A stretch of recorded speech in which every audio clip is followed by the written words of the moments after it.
Okay, welcome to another installment of Down to Mars. Today we are going to be reacting to some music, specifically Fka Twigs, Capri-Songs. I am definitely someone who is familiar with Fka Twigs, but I haven't really listened to a body of work thoroughly from beginning to end. I've heard a few of the songs, but I'm excited to just go ahead and give it a listen. But first, let's do some wine. I am going to be drinking some good old barefoot sweet red blend wine. I've never had it before, so I'm looking forward to trying it.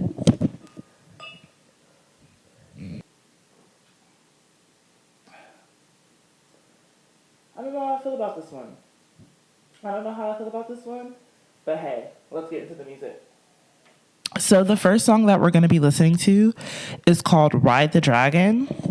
Let's check it out. Hey, I made you a mixtape. Right off the beginning, I'm really creeped out. It sounds like she's having a conversation with somebody. Now, this is actually the one song that I did see in here already. I saw her little video roll out for it. Just because I want to give a little bit of information going into the album.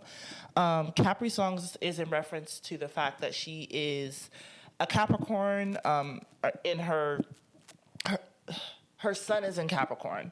I always get rising and sun confused. I'm not 100% sure how it works.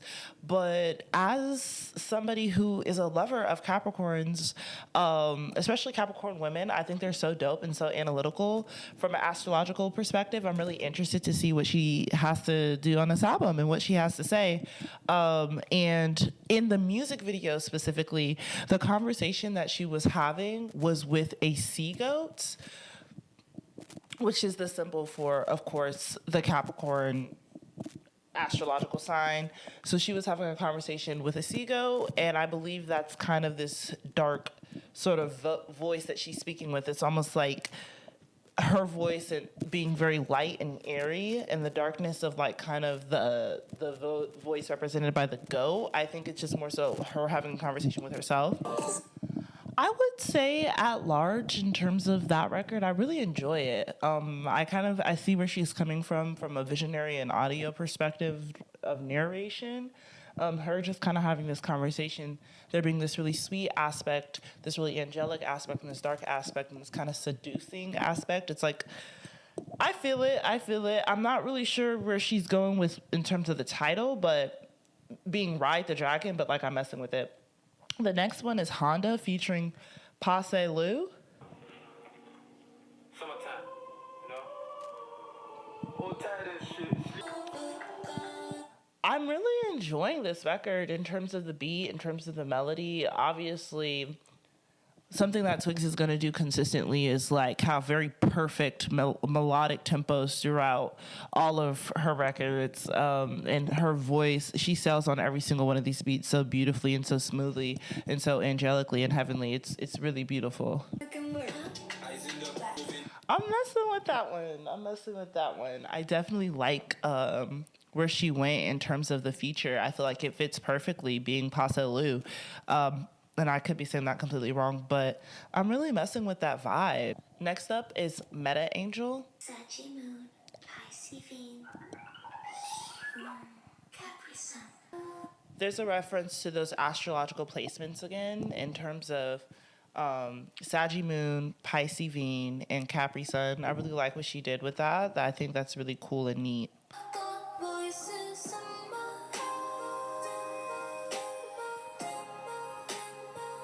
All in all, I really like that record. Lyrically, where she went with it, sonically, where she went with it, tonality, where she went with it, in terms of, I don't know if this is glitch. I don't know what you would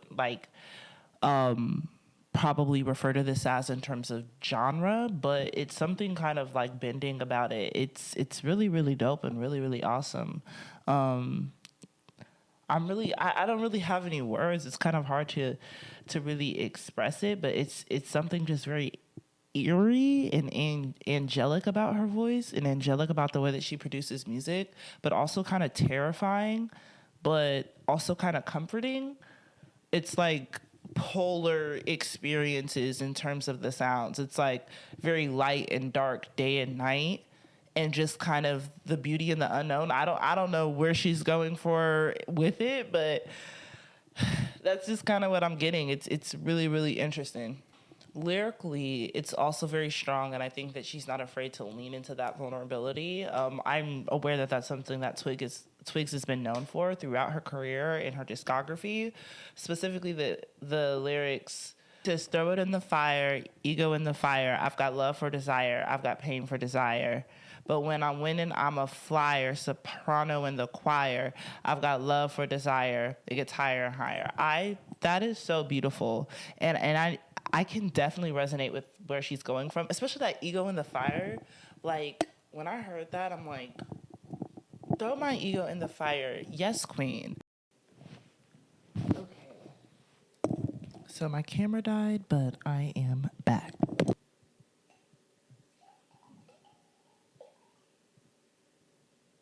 Next up, we have Tears in the Club by The Weeknd. Well, forgive me. We have Tears in the Club featuring The Weeknd.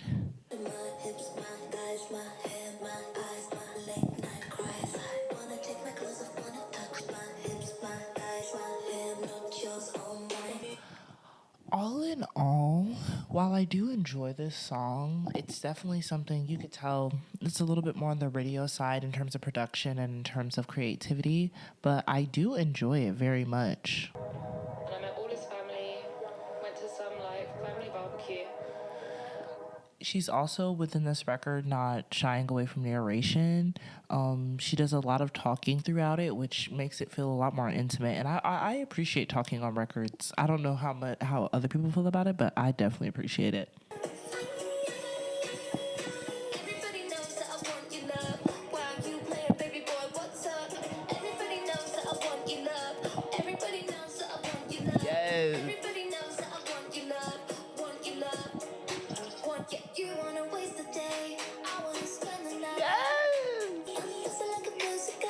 The I'm pussy like a pussycat line.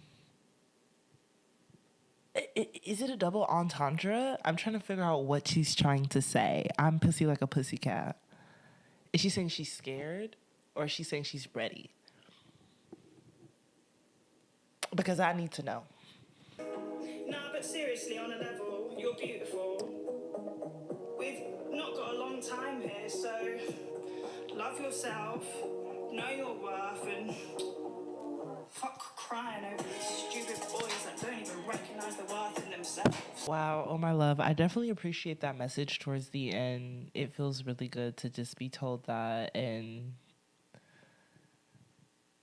I can sense how seriously she takes all of her songs and all of her records, because she's actually thinking about the people who are listening to it and pouring into them. And I don't know why in modern or contemporary music, maybe it's just because I'm starting to listen to new music again, because I should also say that, like, I mostly listen to old school music. I don't listen to a lot of modern contemporary music, because I find that at least a lot of what's broadcast, the subject matter at hand, I don't necessarily care for at times.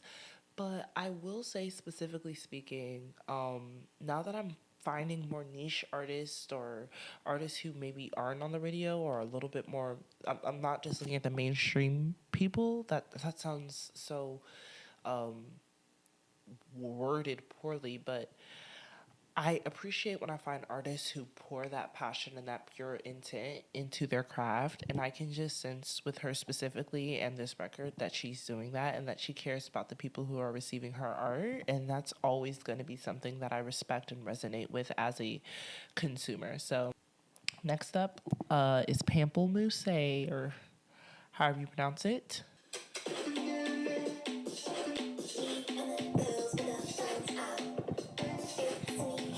Speaking on a Vogue.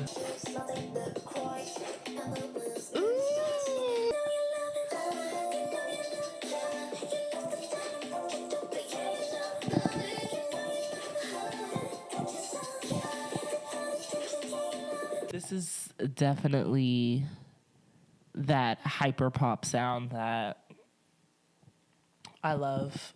It kind of puts me in the mind of Slater, or Aisha Erotica, those hyper pop, like spunky, hyper femme sort of artists. I love this because something about just that hyper feminine energy and leaning into being super girly and da da da da and just kind of like cunty and stunting like that. I love music like this. I honestly need to find more music that sounds like this because this music makes me feel so happy and it makes me feel, I don't know, like maybe sometimes it doesn't feel as like socially acceptable to just be extremely feminine, or you may be perceived as like a bimbo or something, especially as a black woman. There's not a lot of spaces for us to kind of have this hyper feminine energy, but I love that she's doing that on this record.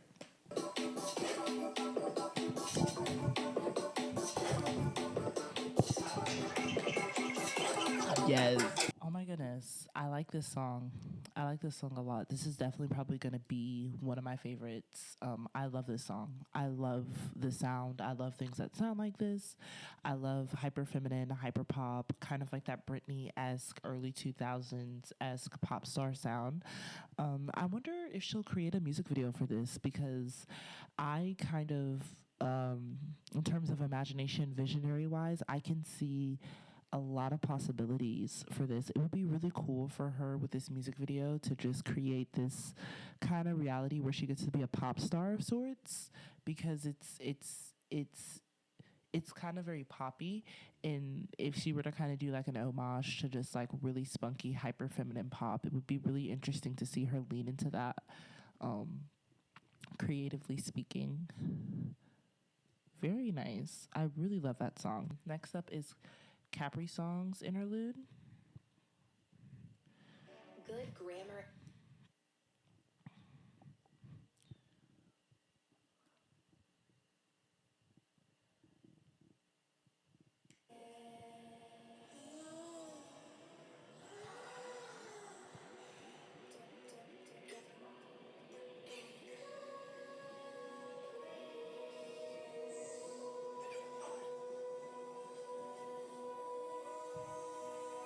It's so fascinating to see the way people produce sound, because that interlude, it was 26 seconds, but it was very obscure, sort of sounding and alien sort of sounding. I think, again, that's something that Twigs, while I'm not aware of her discography like in rich detail, that's something that I know that Twigs is kind of known for. It is a bit of her monomer, is that she's able to sound very unique and string together songs in a way that you I don't even know how to really just stringing together songs and sounds in a very eclectic way.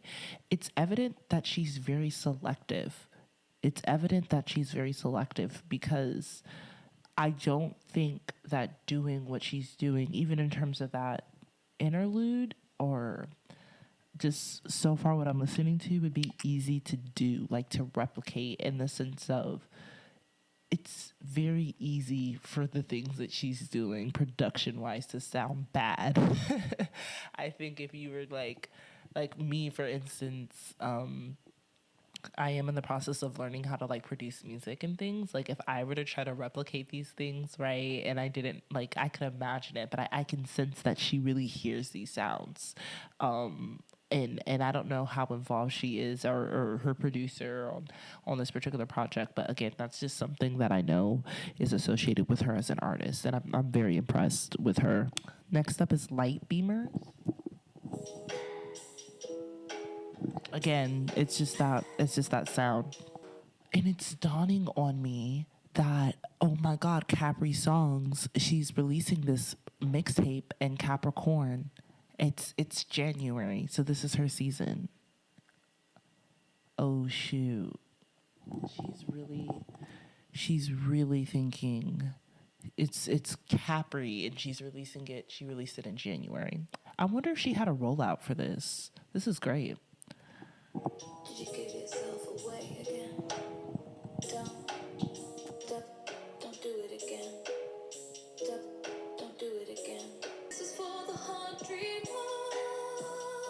That sounded immediately like Solange to me. I hate to have to do that, but it just reminded me of Solange, a seat at the table.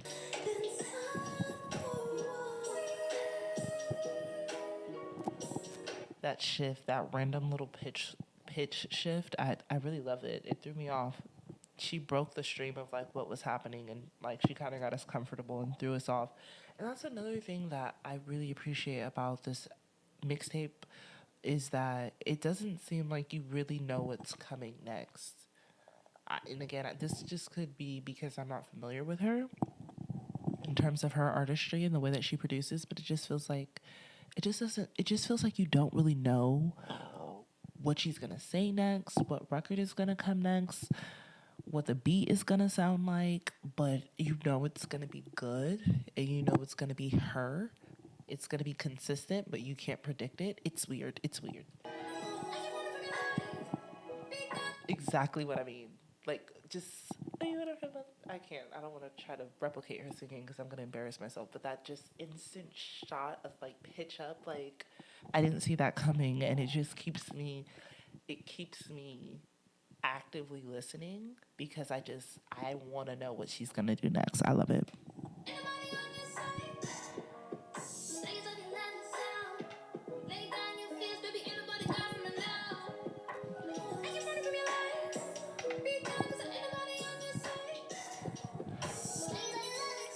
Yes.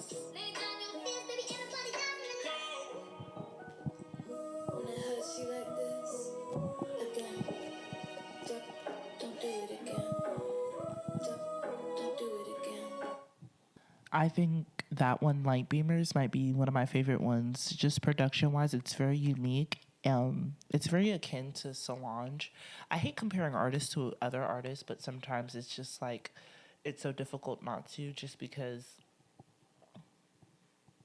I don't know. It's just difficult when you hear like that kind of reminiscent sound of the pitch. And her stylization and singing is very similar to Solange, and I appreciate it. It's very beautiful, very angelic, very scary, very eerie, but very comforting. All very contradictory sort of feelings. Like you wouldn't expect to feel that all at once, but beautiful, beautiful. I love that song.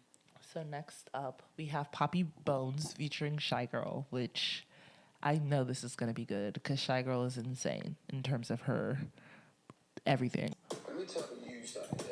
Y'all come wine. Okay, I'm already hearing a very heavy sort of dance hall type of influence or a sound I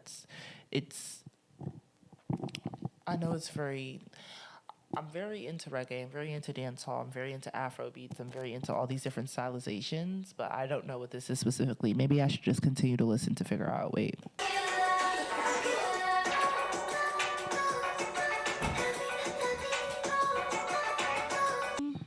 I definitely enjoyed that one, Poppy Bones. I definitely enjoyed that one. Probably amongst what I've listened to so far, this sounds a little bit more something that I can see being on the radio. And while I do enjoy it, it's a nice little dance song. It's a nice little club song. It would definitely be fun to go out with my girls listening to it. But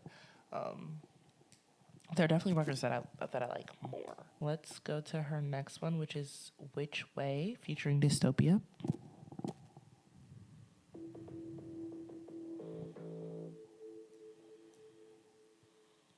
This is like the perfect music to think.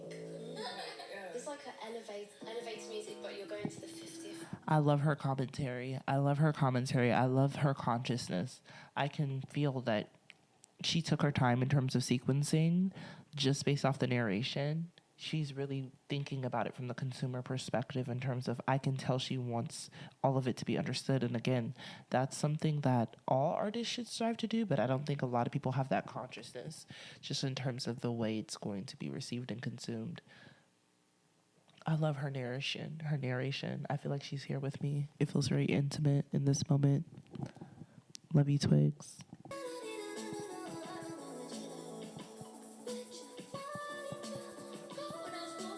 Off the beginning, I love the beginning of that. That was perfect. That was absolutely perfect. And again, like I said, her narrating it and saying this would be perfect elevator music to think. I can tell she's so conscious and so selective about every aspect of production that it makes me connect with her more. I love artists who put a lot of thought and a lot of energy and intricacy and meticulous detail into constructing music and think about it from a very analytical, intellectual way. I totally sense that, which honestly, it's not far from the truth, especially with her being a Capricorn. That's very capricious of her.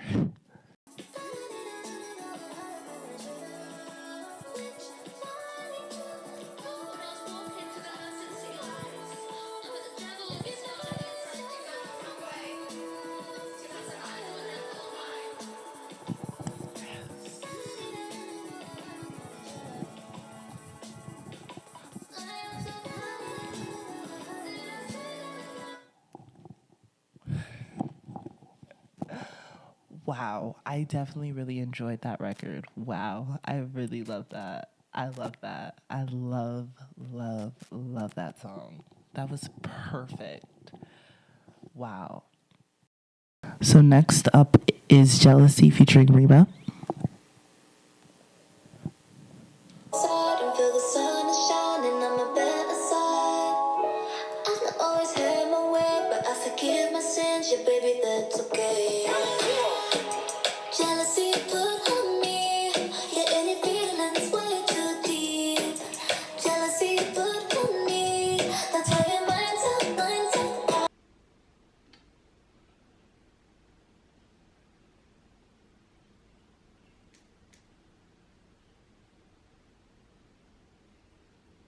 Okay, I had a feeling, yes. According to Wikipedia, in accordance to Wikipedia, this is, I always have trauma about using Wikipedia because my college professors would yell at me about it not being a reliable journalistic source. However, her father is Jamaican. Her father was a musician and a Jamaican, so she's always had a lot of art within her life, which it just makes so much sense because she seems very comfortable and intuitive in terms of trusting her gut musically. And again, it may seem like such overreach to like analyze all these things or say some things that maybe should just be seen as simple plain truths or obvious facts, but you can tell, especially when you tap into your intuition and you're listening to music, you can just tell. I can just sense that she's always had a very rich artistic life. Her father is Jamaican and her mother looks like her mother used to be a dancer and a gymnast, and it just makes a lot of sense. I can sense that this has always been something that's been like second nature to her, so it's really cool. And the Rima feature in this, I think, taps into that Jamaican style, island style, dance hall, maybe not dance hall specifically, but just that natural ebb and flow within the music, and it sounds great with her voice and the beat, and I enjoy this record. Next up, we have Careless featuring Daniel Caesar, whom I'm a fairly big fan of. So I haven't really heard much from Daniel Caesar since then, and that could just be me not keeping up to date with him. So I'm curious to see what Mr. Caesar has to offer in this feature. So this is Careless featuring Daniel Caesar. Let's see what it's about.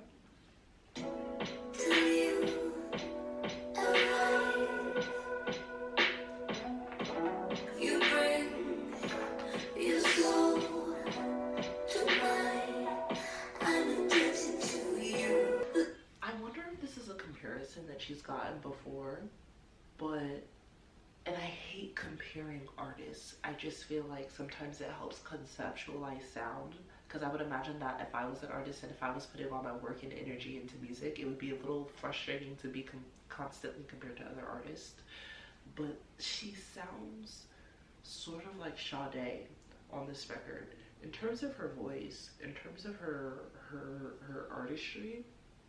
There's something very Sade about this specific record. Very lonely, very longing. But I think the element of Sade that I'm sensing is, Sade too is, I want to say she's a British woman. I don't want to give any incorrect information. So I was actually able to do a little bit of research, y'all, and I found out that Sade, Fka Twigs, and Aaliyah, and Debbie Allen, it just doesn't have that photo of her on this picture were all born January 16th, which how cute, because it is very like divine feminine Capricorn energy of them, and it makes more sense as to why there's such a similarity. So yeah. Sade, she's a Nigerian British singer-songwriter, so it's kind of akin to Twigs in the sense that she has some Jamaican ancestry along with her having this British background. It kind of gives her the opportunity to play with these different elements and different sounds in a very refined and very clean way. With Twigs, I'm sensing she has an element of class and an element of maturity with her music, and akin to Sade. Sade also grew up with music in her life, even though she wasn't a classically trained singer artist. It's something that's natural, that flows from them. They're not really trying, they're not really fighting it, they're not really struggling, they're not being too conscientious in the sense of it's like they are, but in all the right ways. They're falling into their talent, they're trusting themselves, and they're letting the music and the art flow from them naturally, and it's really beautiful and really evident that this is very natural for her. Is that of any interest to you? Yes. I really overall enjoyed that record. Daniel Caesar, he did his thing on that record. I can definitely see his influence all throughout it, but also again, I'm really getting strong Sade vibes. I'm curious to know if other people have made this observation that she has a very Sade sort of presentation, and I'm curious to know if Sade has influenced any of her perspective concerning producing music and the way she sings and her stylization, because she kind of does have this very Sade-esque sort of presentation. Very beautiful. Not an easy thing to do to emulate Sade, because again, that's something you have to naturally possess. Next up, we have Minds of Men.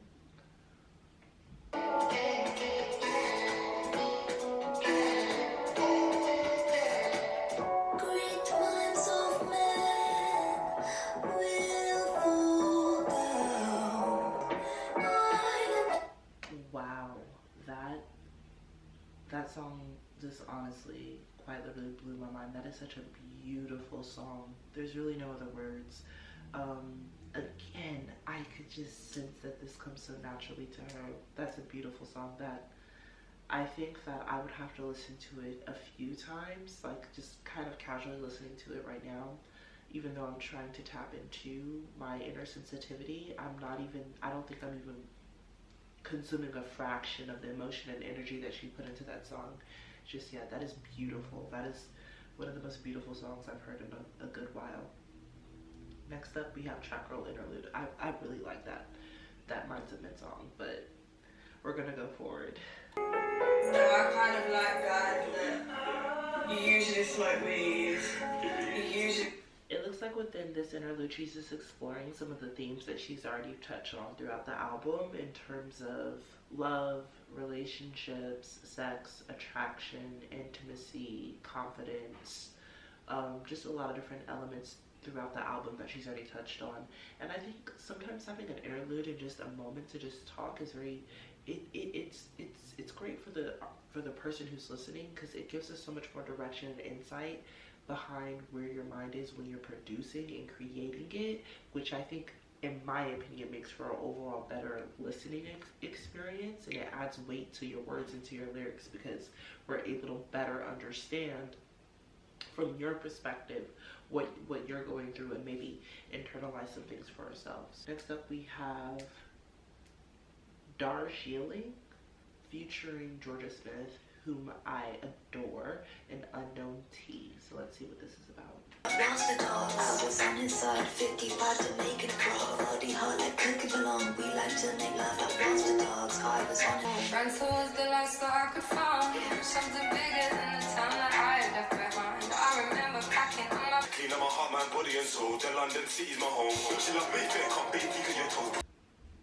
In terms of this record, I think it just plays to how versed she is in terms of genres and stylization. That was great. That was great. It's got that UK drill kind of authentic sort of sound.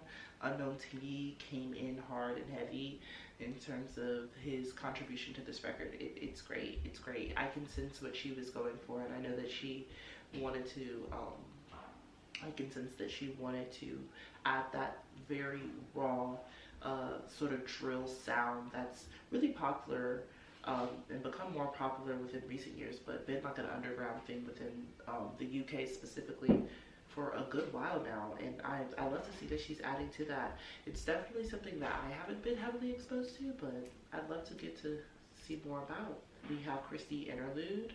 Oh my goodness. Good. I love the layers that she adds even to the interlude in terms of talking. She kind of adds an element of that, like I can't really put it like a word, that element of that layer, that depth to it. And I googled who this was. I believe this is Christy Michelle specifically, who is the owner of House of I want to say House of Madam or something specifically. Don't quote me on that because I don't feel like Googling it, but essentially she owns a perfumery that Twigs has collaborated with in terms of scents, and they're close friends, and she essentially is just, you know, sharing about her chart with her, which I mean is interesting. Again, I do feel like this interlude adds more context to her overall vision concerning this mixtape. So lastly, this is the 17th record. We have Thank You Songs, so let's check that last one out. I wanted to die, I'm just being honest. Wow. So those are, she's definitely coming hard and heavy. She wanted to die, she's just being honest. Hey, speak your truth, queen.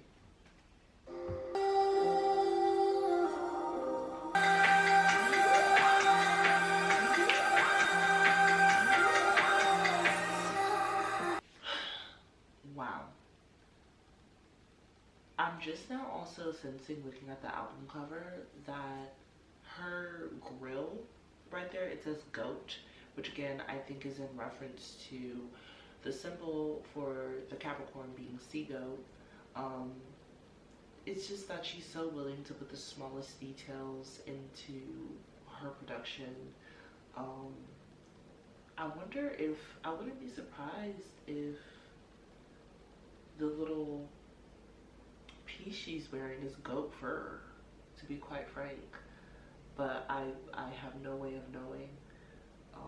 It very well may be. I wouldn't be surprised because she puts a lot of thought and energy into everything that she does specifically. I'm curious if anyone knows what this is specifically. But Thank You Song, great record. Vocals are beautiful. Vocals are angelic. What do we expect at this point? It seems that she leaned very heavily into her inspiration concerning her Capricorn placements.